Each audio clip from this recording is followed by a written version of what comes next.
Get ready for another phenomenal presenter, Michael Pedone. Michael is the founder of SalesBuzz.com. As a lifelong straight commissioned inside sales rep with a stellar track record, Michael recognized a crucial weakness in most sales training seminars. The initial glow of enthusiasm whipped up by charismatic speakers soon wears off, leaving attendees several hundred, even thousands of dollars poorer and selling just as little as before. Michael wanted to offer sales professionals a more effective, affordable sales training mode. The online sales training programs he designed for SalesBuzz.com harness the power of technology to help companies keep training costs under control. The students benefit from learning exciting new sales strategies they can start using immediately, and they learn conveniently without having to travel to a workshop in a faraway locale. Without further ado, Michael Pedone.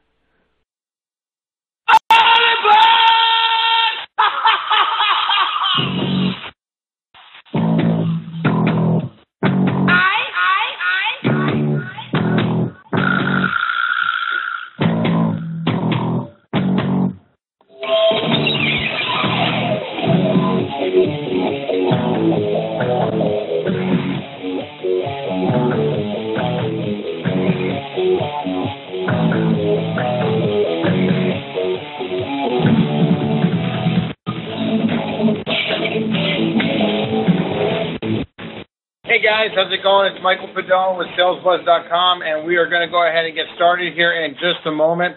What we're going to be talking about today, let's pull it up on the screen here. First of all, everybody should be able to hear and see me. You can use your chat box to let me know. Good? Excellent. All right, so what we're going to be talking about today, we have a very important subject because it's something that I get questions about a lot, and what that is going to be is this.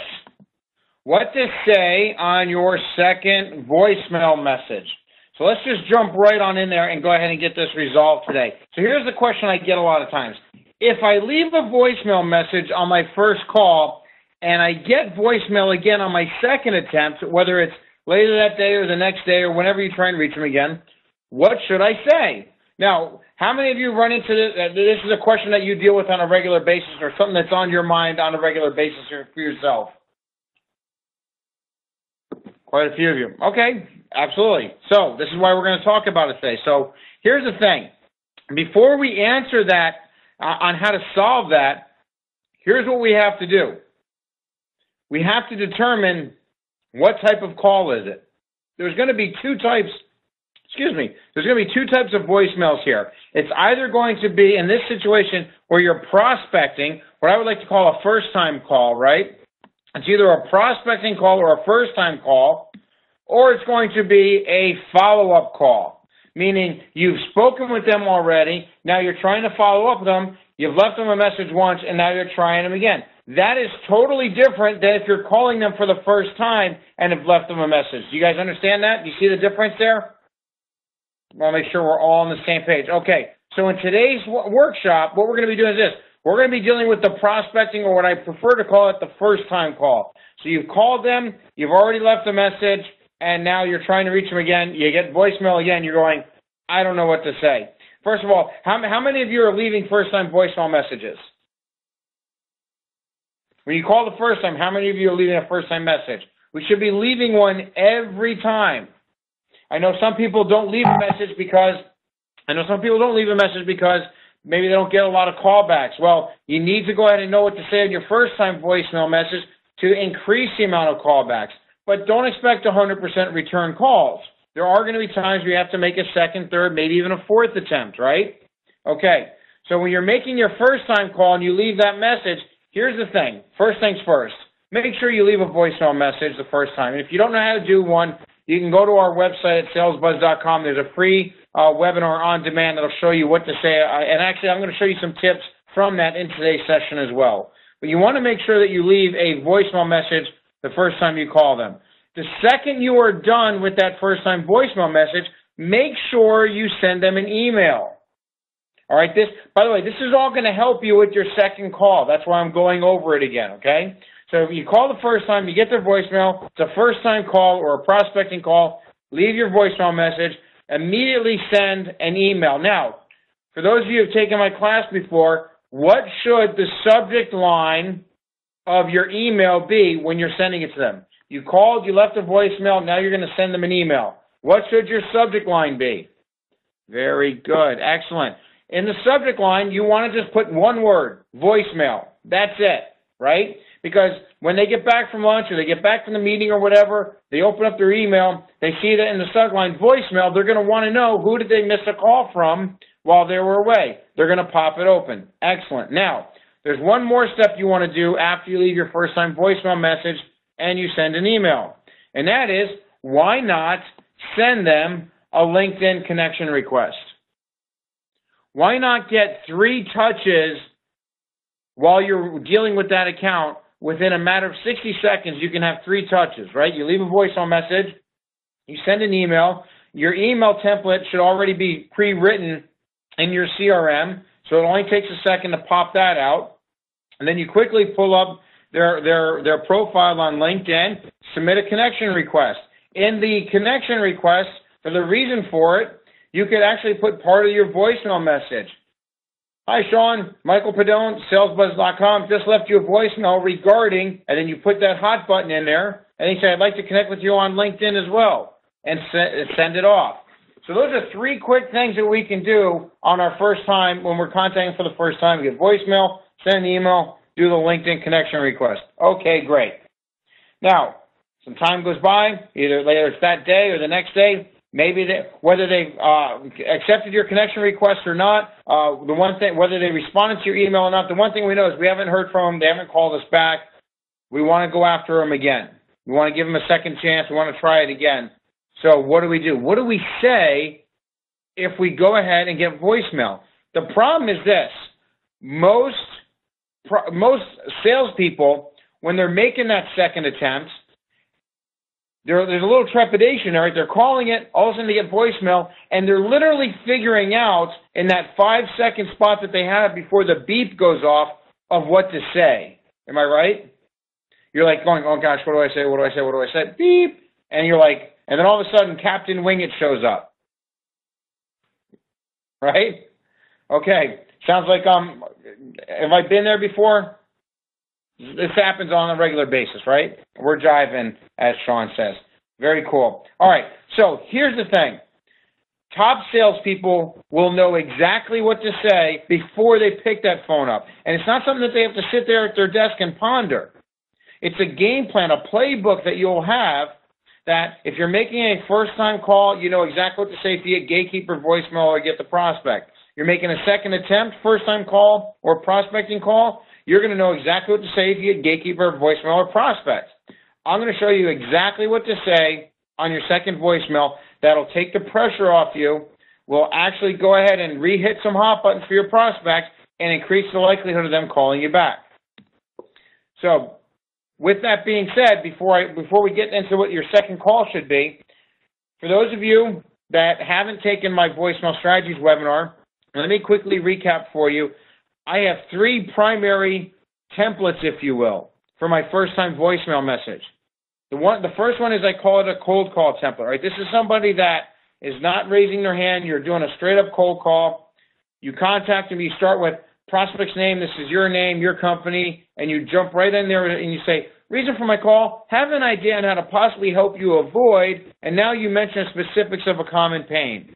Right? And then you go, and I wanted to see if it would make sense for us to have a quick conversation, see if what we have to offer may be of some help to you. I can be reached at, and then you leave your name and number, and say it twice, and you're done, right? So it'll sound something like this. So if I'm calling you, it's a straight-up cold call, it might sound like this. Hi, Dominic. This is Michael Pedone with salesbuzz.com, and reason for my call, have an idea on how to possibly help your sales team avoid being rejected by gatekeepers, and I wanted to see if it would make sense for us to have a quick conversation, see if what we offer would be some help to you. I can be reached at, and then I say my number, I say my name and company again, I say my number again, and I'm done with the call. That's my first-time call. You guys with me?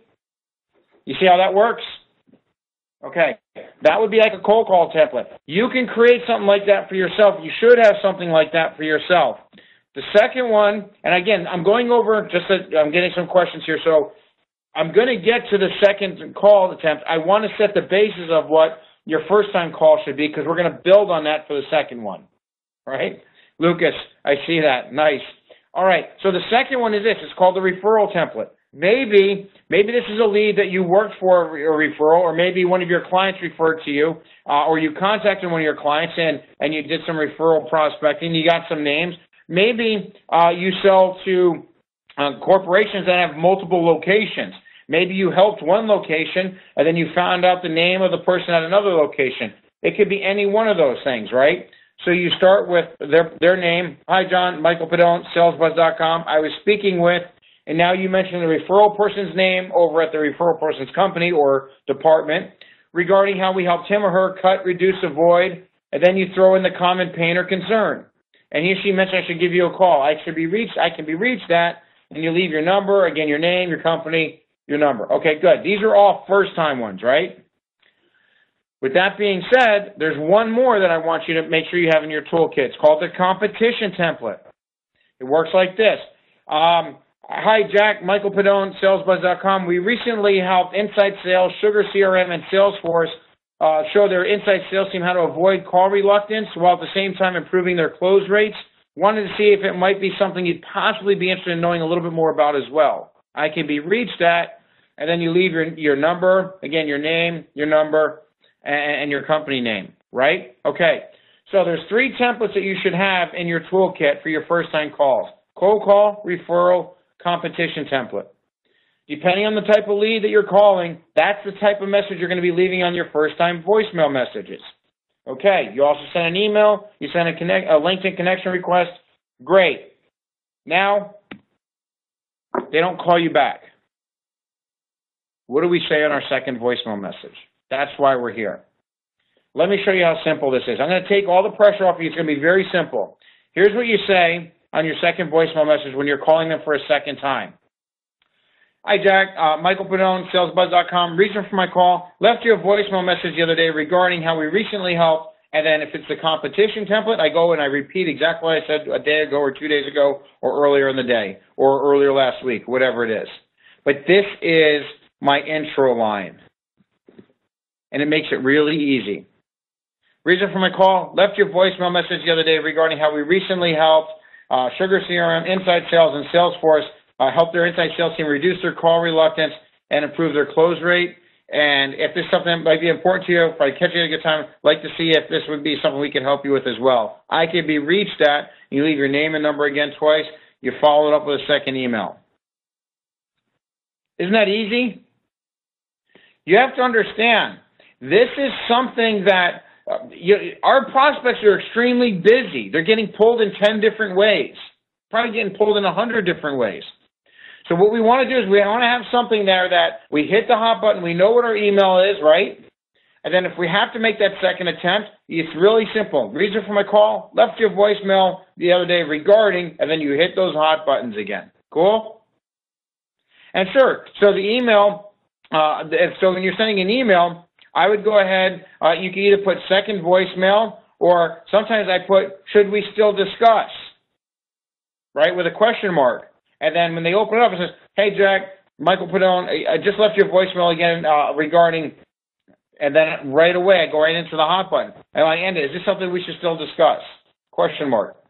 Now, what I also like to do is, I also like to say, if so, you can reply back to this email, or I have a online calendar that I have a link right there. They can just pick it and schedule an appointment right for them there. One of the ways you can end your voicemail message as well is this, is after you leave your message, when it starts like this. Reason for my call, left your voicemail the other day regarding how we recently helped Sugar CRM, Salesforce, and inside sales teams overcome their call reluctance and increase their close rates.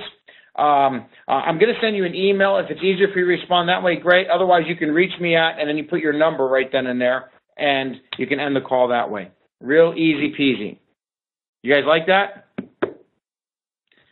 I'm all about something being very simple and something practical that works. We don't have to overthink this thing. We don't have to overcomplicate it. Okay, so when you're leaving your second voicemail message today, just have that intro line. Reason for my call, left your voicemail the other day or yesterday or this morning or last week regarding, and then hit the hot button. And if you want to end it this way, you can say, I'm going to send you an email. If it's easier for you to respond that way, great. Otherwise, you can reach me at, you leave a name and number twice, and bam, that's it. And then send them that email, see if they'll respond to you. okay? Now, believe it or not, this is only a 15-minute workshop session, so we're in our last minute. If you have any questions, here's what I want you to do. You can simply email them at admin@salesbuzz.com. Feel free to connect with me on Twitter or LinkedIn. Submit your questions that way. I'll be more than happy to help you. All right? And yes, I see some of the questions are coming in already. What do we say on the third voicemail message? You know what? I'll make sure we have a webinar on that too. I think you're going to love it. We'll see you next time, guys. Take care. You're welcome.